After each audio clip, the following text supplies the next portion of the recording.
Eh, aquí en España ya varios años y también, bueno, el decano de máster que yo estudio y mi profesor. Así que también muchas gracias por venir, es una bendición poder tenerte aquí. Todo bien.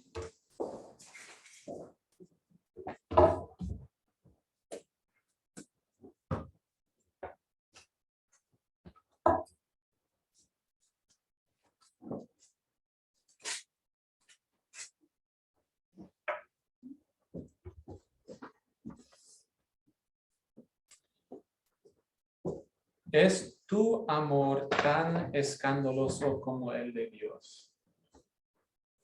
¿Es tu amor tan escandaloso como el de Dios? Tengo varias preguntas que me gustaría hacer aquí al comienzo. Una pregunta es, ¿qué tiene que ver la teología con mi vida práctica? Es decir, ¿qué tiene que ver esto, lo que nos dice de Dios, con lunes a sábado o domingo a domingo? ¿Qué tiene que ver estas dos cosas? ¿Por qué estudiar la teología? A veces cuando escuchamos a una palabra como justificación, nos aburrimos o pensamos, la justificación, ¿por qué más hablar de esto? ¿Qué tiene que ver la justificación con mi vida?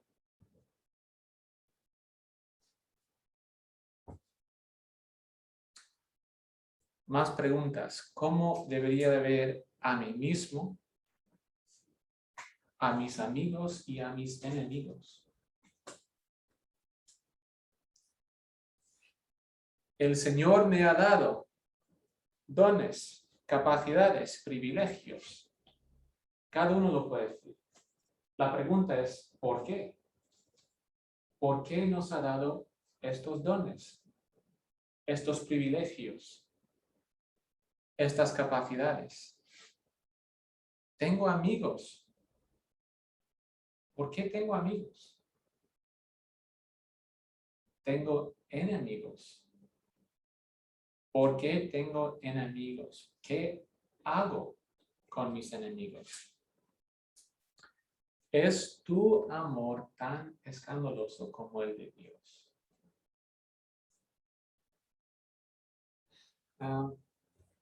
Hoy estamos en Romanos 12, pero si tengo fama, es por siempre empezar en Génesis.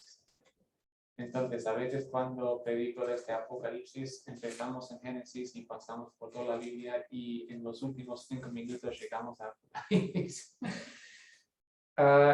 Y hoy voy a hacer parecido. Me gustaría empezar en Génesis porque si no entendemos el contexto de Romanos 12 y el escándalo del libro de Romanos, si no entendemos la herejía de nuestra salvación, o sea, nuestra salvación debería ser herejía si no fuera de Dios. Pero si no recibimos de Dios, si no entendemos quiénes somos y qué ha hecho Dios por nosotros, no vamos a poder entender Romanos 12. Entonces, vamos a empezar en Génesis 1 y 2. Vamos a llegar, ¿okay? a Romanos 12. Samuel me ha dicho que suele predicar por 3 horas, así que deberíamos llegar tarde o temprano. Me gustaría empezar hablando de la gran obra del Padre. La gran obra del Padre. Ahora, sé que el Hijo y el Espíritu están en el Padre, que el Padre y el Hijo están en el Hijo, el Padre y el Espíritu están en el Hijo, y el Padre y el Hijo están en el Espíritu. Pero la gran obra del Padre es la creación, en Génesis 1 y 2. Y ojalá que tuviéramos más tiempo para hablar de estos capítulos fundamentales para entender este mundo y qué es lo que Dios quiere hacer a través de nosotros y en su creación. Ojalá que tuviéramos más tiempo, pero no. Pero brevemente, Padre, Hijo y Espíritu, del amor desbordante que tienen entre sí, deciden crear, no de alguna carencia que tenían, sino de la abundancia de su amor. Crean y nos invitan a participar en su amor intratrinitario. Eso es escandaloso en sí. Que su creación, aunque perfecta, creación, lo finito, puede participar en lo infinito. Eso es el propósito de Dios. Y de todos los dones que Dios nos ha dado, el mejor don que nos ha dado es ser portadores de la imagen de Dios. Es decir, poder razonar, pensar, contemplar la verdad y amar. Amar como Dios. Es el mejor don que Dios nos ha dado.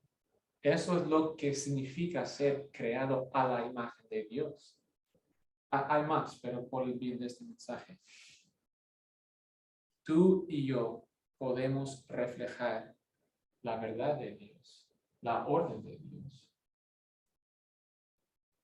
y la vida de Dios, el amor de Dios, la gracia de Dios. Tú y yo podemos hacer aquí lo que Dios es aquí. Mejor, mayor llamada no hay. Tenemos que entender la profundidad,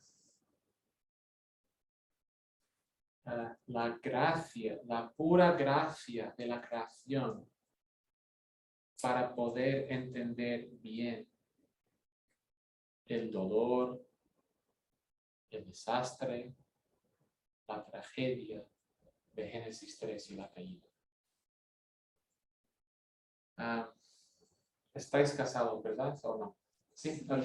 ¿Tenéis niños o no? Ok. Yo tengo 5. y yo no puedo imaginar nada más doloroso que experimentar el rechazo personal de uno de mis hijos. O sea, si algún día uno de mis hijos me dijera, pues, papá, te odio. O sea, y obviamente usaría palabras más fuertes, pero te odio y no te quiero volver a ver jamás en mi vida. No puedo imaginar nada más doloroso. O sea, creo, no lo sé, pero podría ser más doloroso que experimentarlo con mi mujer. Ser rechazado por alguien que yo ayudó a crear,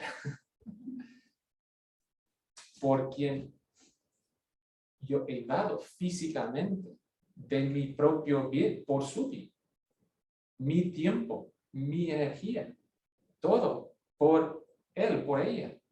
Y luego experimentar todos los planes que tenía para ellos, los deseos, la emoción, y experimentar ese rechazo. No puedo imaginar nada más doloroso.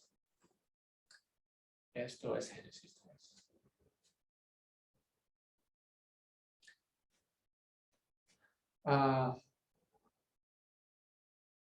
Desde el contexto de una familia es así, desde el contexto de un reino con Dios como rey, políticamente hablando, es un acto de rebelión, de traición, de intentar matar al rey para que otro pueda ser rey.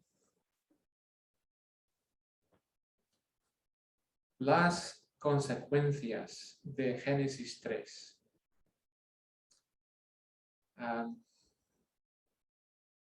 son horrorosas. Y muchas veces no nos enfrentamos con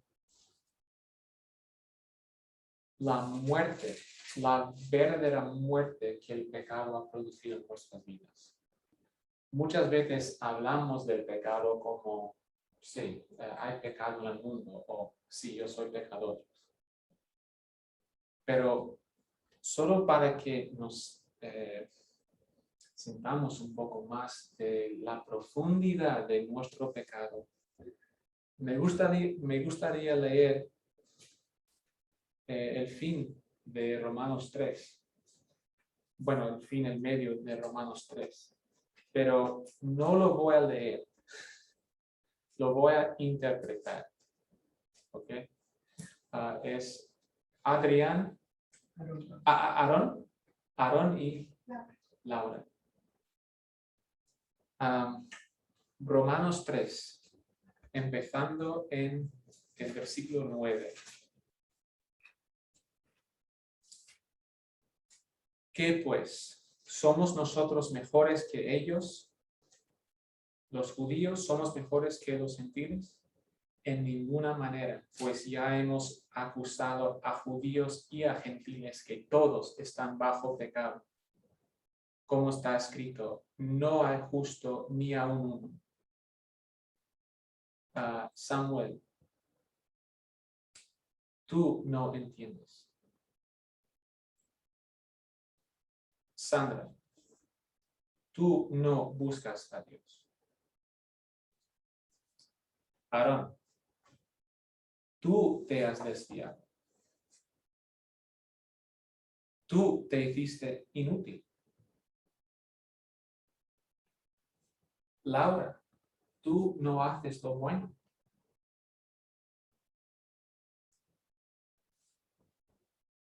Mi garganta es sepulcro abierto. Samuel, con tu lengua tú engañas. Sandra, veneno de áspides hay debajo de tus labios. Aarón, tu boca está llena de maldición y de amargura. Laura, tus pies se apresuran para derramar sangre. Quebranto y desventura hay en mis caminos. Yo no conozco camino de paz. No hay temor de Dios delante de mis ojos. O sea, ¿tú lo crees de verdad todo esto?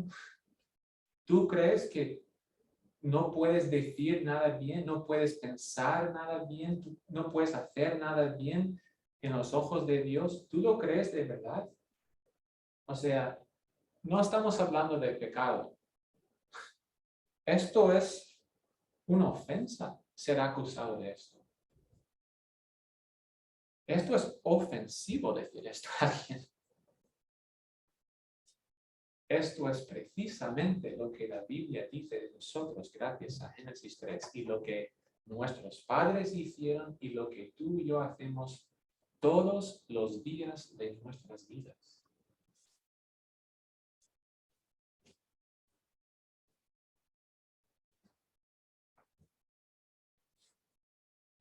Que nos guste o no, tenemos que abrazar la verdad de Romanos 3, 9 en adelante. Si no podemos abrazar esto,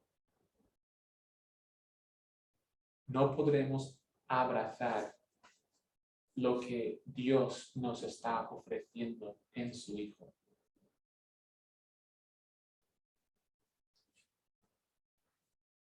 El Evangelio es un escándalo.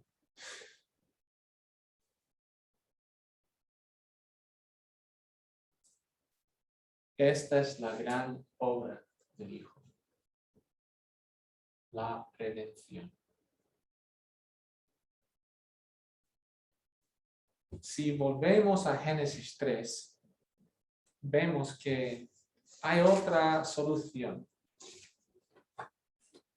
Una solución que nos viene muy bien. La solución que tú y yo tenemos a no poder pensar nada bien, a no poder decir nada bien, a no poder hacer nada bien. Tú y yo tenemos una respuesta y es Génesis 3:7. Fueron abiertos los ojos de ambos y conocieron que estaban desnudos. Entonces cosieron hojas de higuera y se hicieron delantales. Ok, Dios, lo sentimos mucho, ¿vale? Pero espera, porque podemos corregir esto, ¿vale? Queremos preservar un poco de nuestro autorrespeto, hemos cometido un error, pero mira, estamos desnudos y podemos tapar nuestra desnudez, ¿ok? Hicimos algo mal, vamos a hacer algo bien, algo bueno, y ya está, todo igualado, ¿no? El problema es que nuestro pecado y nuestro dilema es infinitamente más profundo que esto.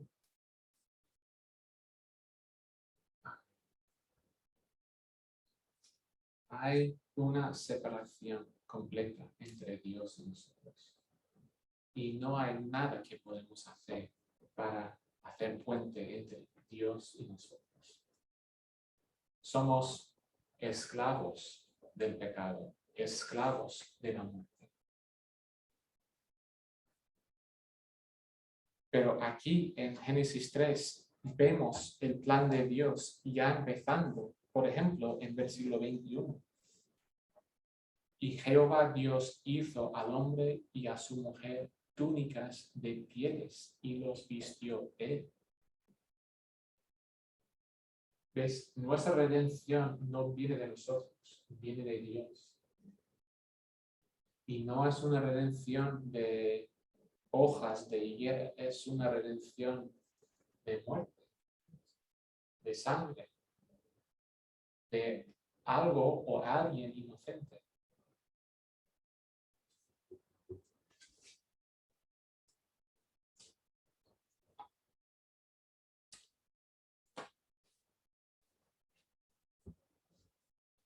Este es el escándalo del Evangelio. Hemos leído Romanos 3:9 en adelante, pero justo después de esto, Pablo habla del escándalo del amor de Dios. En el versículo 21 dice, pero ahora, aparte de la ley, se ha manifestado la justicia de Dios, testificada por la ley y por los profetas. La justicia de Dios. ¿Y qué dice? Por medio de llevar una vida santa, dar todo mi dinero a la iglesia, entregarme 100% cada momento de mi vida en servicio de los demás. Y si haces esto, puede ser que algún día llegues a conseguir el perdón de Dios. ¿Es lo que dice? ¿Hay una variante, algún tema de crítica textual? ¿Es lo que algunos manuscritos dicen esto? ¿Qué es la justicia de Dios? Por medio de la fe en Jesucristo. Para todos los que creen en él, no hay diferencia. Por cuanto todos pecaron y están destituidos de la gloria de Dios, siendo justificados si hacen muchas obras buenas, ¿verdad? Es lo que dice el versículo 24. Siendo justificados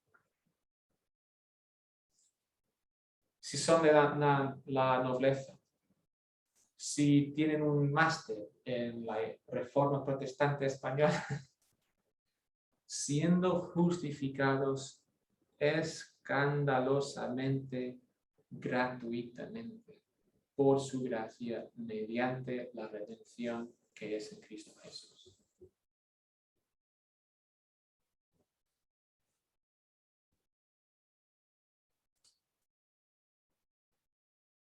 Nuestro problema con el pecado es infinito.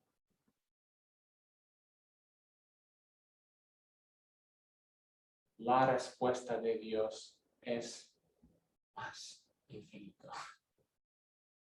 Donde abundó el pecado, sobreabundó la gracia. Esto es el amor escandaloso de Dios en Romanos 5. Porque Cristo, cuando aún éramos débiles, a su tiempo murió por los justos, ¿verdad? Cristo murió por la gente buena. Cristo murió por los que le caen bien. Cristo murió por los impíos. Cristo murió por la gente de Romanos 3, 9 a 20. Cristo murió por los que no entienden, por los que no buscan a Dios, por los que se desviaron, por los que se hicieron inútiles. Cristo murió por ellos, por nosotros.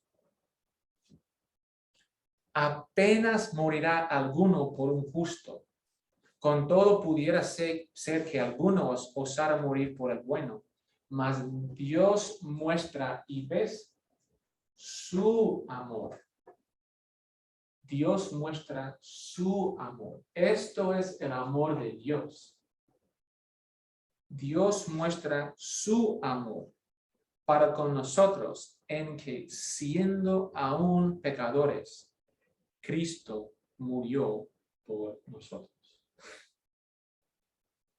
Esto es el escándalo del Evangelio, que tú y yo merecemos muerte y Dios nos da vida. Lo que Dios está haciendo en la redención es volver a abrir las puertas a Edén. El querubín que está guardando la santidad de Dios, que es lo que vemos en el templo, quita el querubín, rasca el velo del templo, ¿no? Tú y yo tenemos acceso una vez más a esta verdad, a este amor intratrinitario. No es completo, no está en su plenitud, pero una verdadera entrada en Edén. Ahora, no vamos a repasar el resto de Romanos, pero este es el contexto de Romanos 12. Somos pecadores y Dios nos ha perdonado gratuitamente. Y llegamos al capítulo 12 y vemos la gran obra del Espíritu Santo, que es darnos vida, regenerarnos, crear la iglesia y darnos nueva vida. ¿Ves? Pablo mismo hace la conexión entre la teología y la vida práctica. Romanos 12:1. Así que, hermanos, os ruego porque esto se me ocurrió. Os ruego por las misericordias de Dios. ¿Ves? ¿Qué es la base de lo que vas a decir ya? La base es Romanos 1 al 11. Y específicamente estos primeros capítulos que acabamos de repasar. Por estas misericordias os ruego que presentéis vuestros cuerpos en sacrificio vivo, santo, agradable a Dios, que es vuestro culto racional. No os conforméis a este siglo, sino transformaos por medio de la renovación de vuestro entendimiento, para que comprobéis cuál sea la buena voluntad de Dios, agradable y perfecta.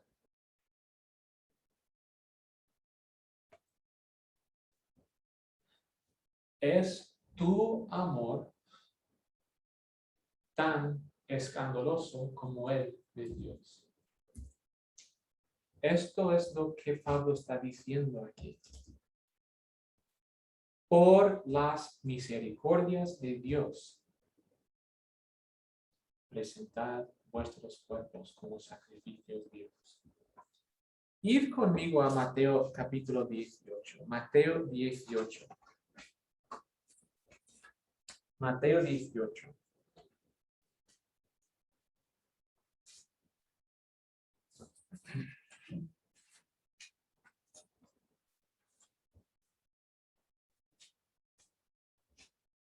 Mateo 18, versículo 23. Por lo cual el reino de los cielos es semejante a un rey que quiso hacer cuentas con sus siervos. Y comenzando a hacer cuentas, le fue presentado uno que le debía 10,000 talentos. Ahora, 10,000 talentos en nuestro dinero hoy día sería cientos de millones de euros. O sea, imposible de repagar. A este, como no pudo pagar, ordenó su señor venderle, y a su mujer e hijos, y todo lo que tenía, para que se le pagase la deuda.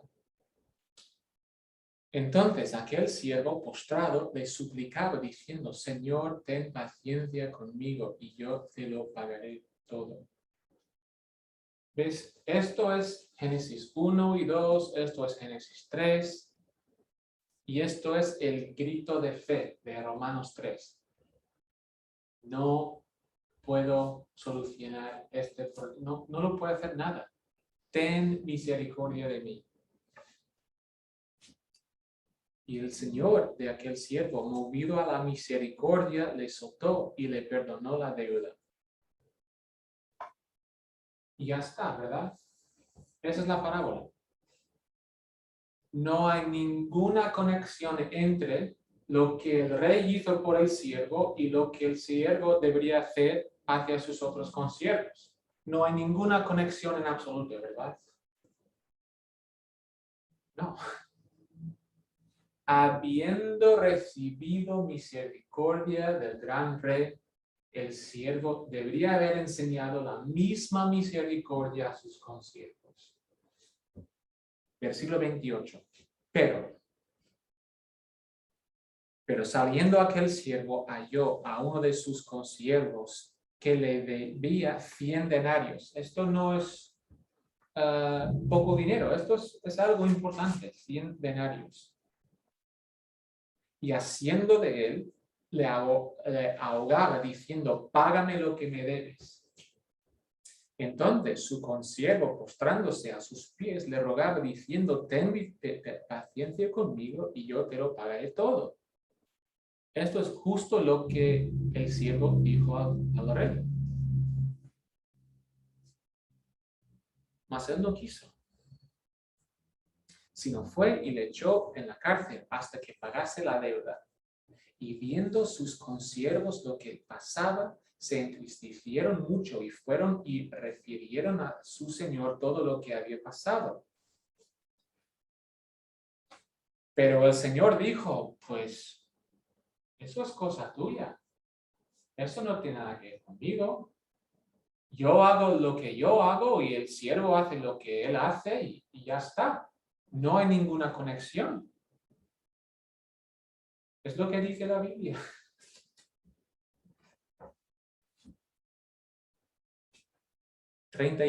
Llamándole su señor le dijo, siervo malvado, toda aquella deuda te perdoné.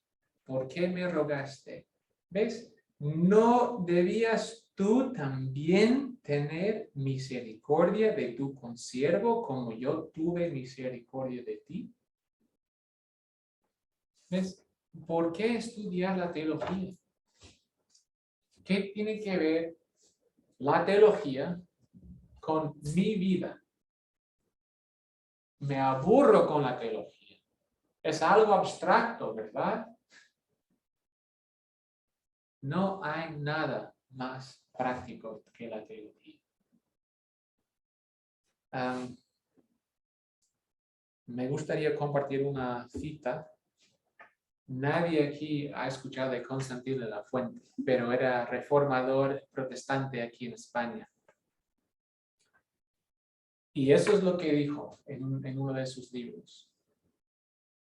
Es necesario, para no perdernos, tener verdadero conocimiento de Dios y verdadero conocimiento de nosotros mismos. Están estos dos conocimientos entre sí tan trabados y complementados de tal manera que el primero pide el segundo y el segundo pide el primero. No puede el hombre conocer verdaderamente quién es Dios si no se conoce a sí mismo, ni puede conocerse a sí mismo correctamente si no llega a conocer a Dios. Somos creados a la imagen de Dios. Podemos reflejar a Dios. Entonces, lo que hace Dios necesariamente significa algo para nosotros.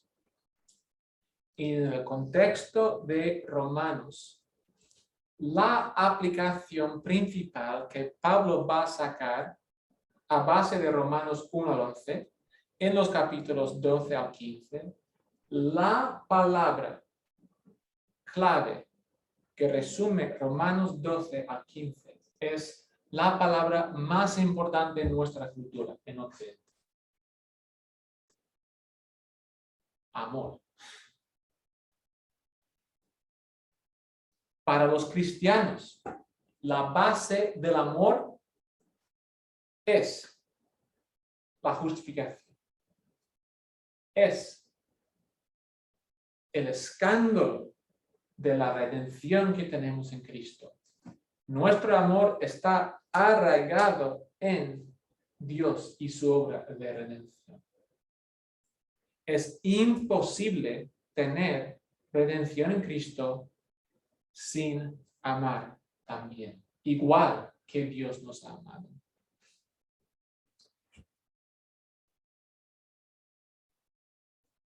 Ahora,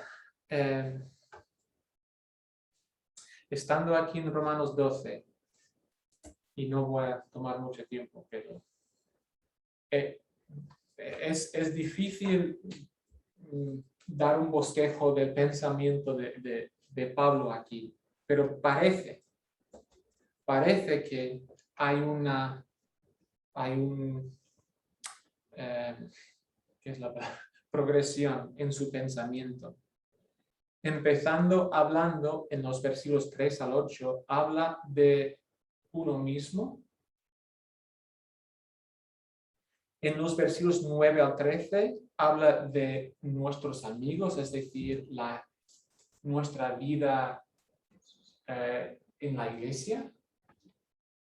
Y en los versículos 14 al 21, nuestra vida con nuestros enemigos. O sea, uno mismo, la comunidad cristiana y los enemigos. Eso parece ser la progresión de su vida, o sea, de su pensamiento. Dios, tú me has justificado libremente, gratuitamente, por la fe en Cristo, ¿cómo debería pensar de mí mismo? Versículos 3 al 8. Y las palabras clave son la humildad y la misión. Dios, ¿quién soy? ¿Cómo debería verme? Humildad y misión. Digo pues, por la gracia que me es dada a cada cual que está entre vosotros, que no tenga más alto concepto de sí que el que debe tener, sino que piense de sí con cordura, conforme a la medida de fe que Dios repartió a cada uno. ¿Cómo puedo estar orgulloso yo? Si fuera de Dios, yo me desviara del camino, mi garganta es sepulcro abierto, si yo estoy en la muerte, ¿cómo puedo jactarme, gloriarme en quién soy? Todo lo que soy lo debo a Dios y su gracia en mi vida. ¿Cómo puedo estar orgulloso? O sea, la justificación nunca, jamás nos puede llevar al orgullo. Si estamos orgullosos es porque no estamos pensando bien en nuestra salvación. La humildad, pero también la misión. Dios, versículo 3, Dios nos ha dado, nos ha repartido a cada uno dones, versículo 6, de tal manera que teniendo diferentes dones, según la gracia que nos es dada, si es de profecía, úsese conforme a la medida de la fe. ¿Ves? ¿Ves ahí misión? Nuestra misión está arraigada en el Evangelio. Dios, tú has hecho esto por nosotros en Cristo y esto significa necesariamente la misión en mi vida. O si de servicio, de servir, o el que enseña en la enseñanza, el que exhorta en la exhortación, el que reparte con liberalidad, el que preside con solicitud, el que hace misericordia con alegría. Aarón, Laura, Sandra,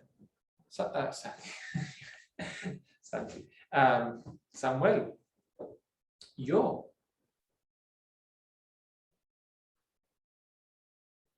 Dios nos ha dado dones a cada uno con un propósito, con un fin. Sandra, tú tienes dones que yo no tengo y Samuel no tiene. Aarón ni Laura. Nadie tiene algunos dones que tú sí. Dios te ha salvado, te ha dado dones para bendecir la iglesia. Igual para cada uno. Y cuando vemos los dones que el Señor nos ha dado, vemos a Dios en nuevas maneras. Por ejemplo, la misericordia, ver a alguien ministrar a otro enfermo por meses o años. Yo veo la gloria de Dios en eso. Dios es así. ¿De dónde viene esa misericordia? De Dios. Yo veo a Dios en esa persona lo que hace. Yo no lo puedo hacer. Dios me llama a hacer misericordia, sí, pero no tengo ese don especial. Etcétera, etcétera, etcétera. Tenemos dones. Dios, ¿quién soy? ¿Cómo debería verme? ¿Qué quieres de mí? Humildad y misión. Dios, ¿cómo debería ver en la iglesia? ¿Cómo debería vivir en la iglesia? A mis amigos. Los versículos 9 a 13. El amor sea fingimiento. Aborreced lo malo, seguid lo bueno. Amaos los unos a los otros con amor fraternal. En cuanto a honra, prefiriéndoos los unos a los otros. en lo que requiere diligencia, no perezosos, fervientes en espíritu, sirviendo al Señor, gozosos en la esperanza, sufridos en la tribulación, constantes en oración, compartiendo para las necesidades de los santos, practicando la hospitalidad, bendecid a los... al versículo 13.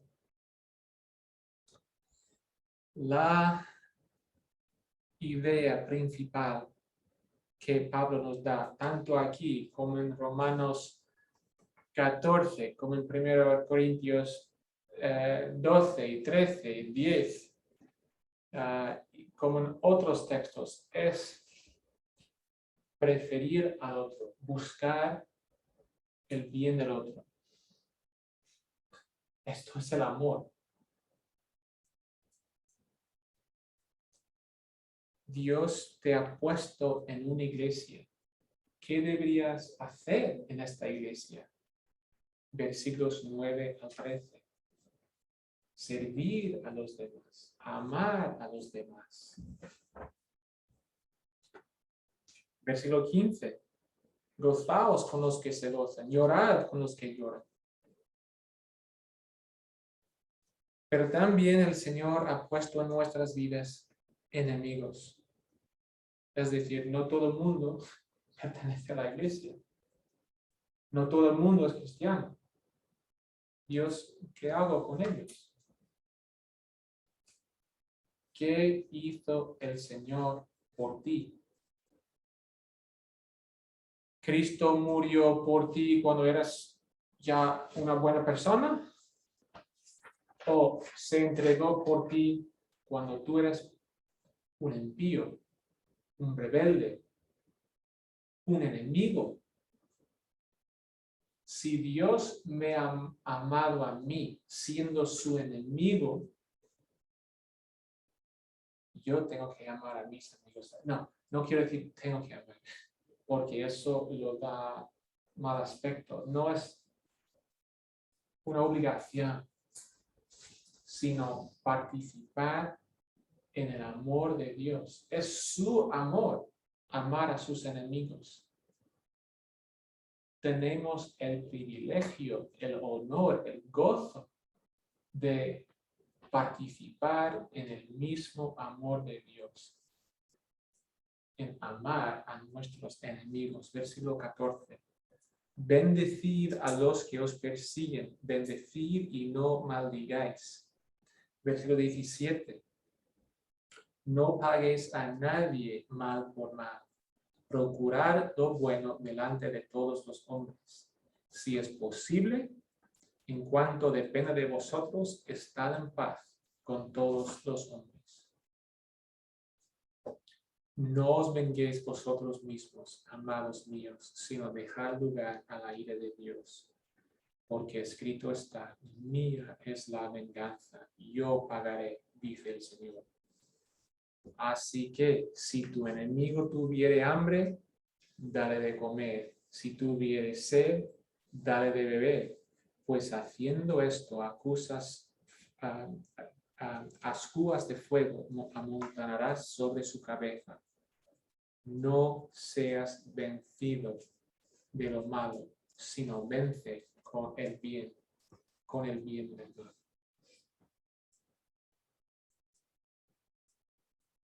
Mira a la cruz.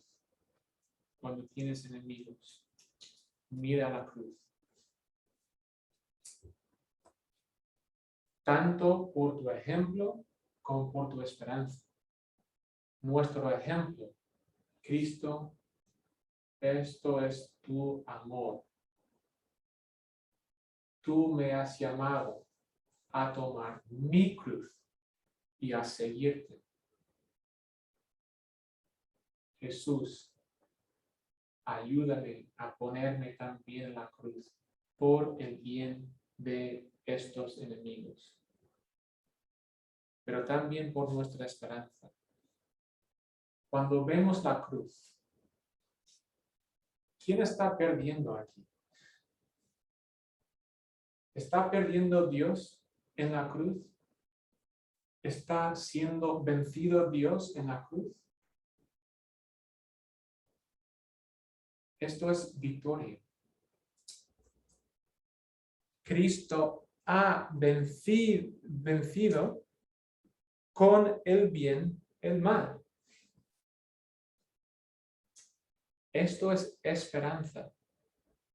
Que para vencer no tenemos que utilizar medios pecaminosos. Podemos utilizar medios justos de sacrificio. Esto es victoria y nuestra esperanza. Así que para terminar, una vez más, ¿es tu amor tan escandaloso como el de Dios? Oramos.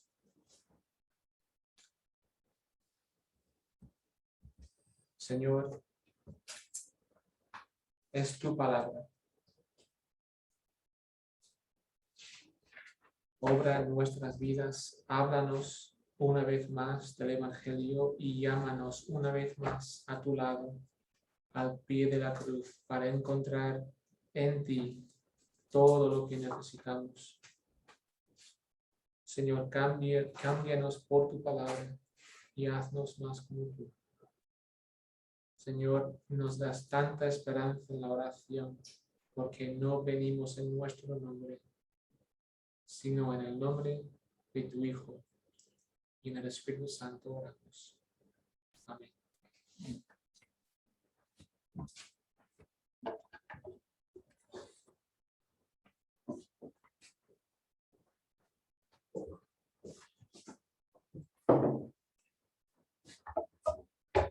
Muchas gracias, Andrés, por